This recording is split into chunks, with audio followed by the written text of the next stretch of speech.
एक बच्चे को आम का पेड़ बहुत ज़्यादा पसंद था। जब भी फुर्सत मिलती तो वो उस आम के पेड़ के पास पहुंच जाता, पेड़ के ऊपर चढ़ता, आम खाता, खेलता और थक जाने के बाद उसी की छाया में सो जाता। उस बच्चे और आम के पेड़ के बीच एक अनोखा रिश्ता बन गया था। बच्चा जैसे जैसे बड़ा होता गया, वैसे वैसे उसने पेड़ के पास जाना कम कर दिया। कुछ समय बाद तो बिल्कुल ही बंद कर दिया। आम का पेड़ उस बालक को याद करके अकेले रोता। एक दिन अचानक पेड़ ने उस बच्चे को अपनी तरफ आते देखा और पास आने पर पेड़ ने पूछा, तू कहाँ चला गया था? मैं रोज तुम्हें याद किया करता था। चलो आज फिर से दोनों खेलते हैं। बच्चे ने आम के पेड़ से कहा, अब मेरी खेलने कूदने की उम्र नहीं है, मुझे पढ़ना है, लेकिन मेरे पास फीस भरने के लिए पैसे नहीं हैं। पेड़ ने कहा, तू मेरे सारे आम तोड़ ले जा और बाजार में बेचकर पैसे मिलेंगे, उससे अपनी फीस भर देना। उस बच्चे ने आम के पेड़ के सारे आम तोड़ लिए और उन सारे आमों को बाजार में बेचकर जो पैसे मिले उससे अपनी फीस भर दी। आम का पेड़ उसकी राह देखता रहा, परंतु उसके बाद वो बच्चा कभी दिखाई नहीं दिया। एक दिन जब वह बच्चा फिर से दिखाई दिया तो वह कहने लगा, अब मुझे नौकरी मिल गई है, मेरी शादी हो चुकी है और मेरा एक घर है, घर में बच्चे हैं, परंतु मुझे अपना खुद का एक घर बनवाना है, परंतु इसके लिए मेरे पास पैसे नहीं हैं। आम के पेड़ ने यह सुनकर कहा, तू मेरी सभी डालें काट ले और उससे अपना घर बना ले। उस जवान बच्चे ने पेड़ की सभी डालें काट ली और लेकर चला गया।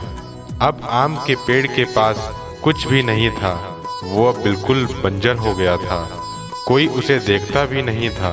पेड़ ने भी अब फिर वापस आने की सारी आशा छोड़ दी थी, परंतु एक दिन अचानक वहाँ एक बुढ़ा आदमी आया। उसने आम के पेड़ से कहा, शायद आपने मुझे पहचाना नहीं, मैं वही बालक हूँ जो बार बार आपके पास आता और आपसे हमेशा आपके टुकड़े काटकर अपनी मदद के लिए ले जाता था। आम के पेड़ ने दुख के साथ कहा, पर बेटा अब मेरे पास ऐसा कुछ नहीं है जो मैं तुम्हें दे सकूं।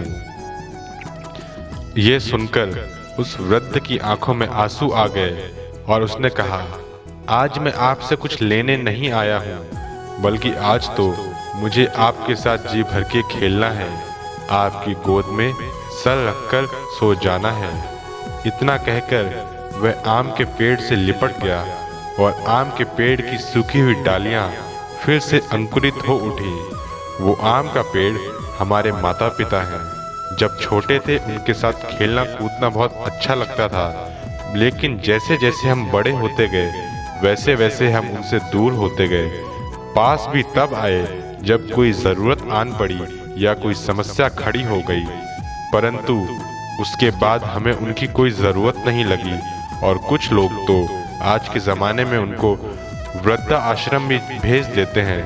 हम ये नहीं सोचते कि जब हम पैदा हुए थे तो उन्होंने कितनी खुशी से हर जगह मिठाई बांटी थी, हमसे क्या आशा लगाई थी कि ये हमारा बुढ़ापे का सहारा बनेगा। अगर ये हमको कुछ ना दे, कम से कम हमें अपने साथ अपने घर में तो रखेगा। उसको देखकर ही, उसकी कामयाबी देखकर हम खुश हो लेंगे। हमें बस उसकी मौजूदगी चाहिए। लेकिन आज के ज़माने में तो बच्चे इतना भी नहीं कर सकते। उन्हें 24 घंटे में 1 मिनट का भी समय नहीं दे सकते।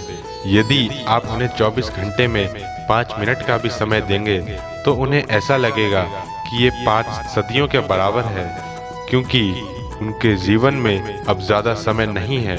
लेकिन आप जितना भी समय देंगे वो उनके लिए सदियों के बराबर ही होगा और उन चंद मिनटों में उन्हें पूरी सदियों की खुशी मिल जाएगी। तो बस मेरा आपसे यही अनुरोध है कि अपने माँ बाप को कभी अकेला ना छोड़ें, कभी ये ना सोचें कि अब हमें उनका कुछ काम नहीं है, क्योंकि एक समय ऐसा था जब आप बच्चे थे, आपके माता पिता भी आपको छोड़ सकते थे, लेकिन आप जो भी हैं आज, अगर बड़े भी हुए हैं तो अपने माता पिता की ही वजह से बड़े हुए हैं। अगर आपको ये कहानी अच्छी लगे तो इस वीडियो को लाइक ज़रूर करना और इस चैनल आकाश केवी को सब्सक्राइब करके नोटिफिकेशन बेल आइकन को भी ऑन कर लेना। अंत में मैं बस इतना ही कहूँगा कि इस वीडियो को ज़्यादा से ज़्यादा शेयर कीजिए ताकि लोगों को इस बात की इम्पोर्टेंस समझ में आए कि माँ बाप कोई चीज़ या वस्तु नहीं है जिन्हें इस्तेमाल किया और छोड़ दिया। धन्यवाद।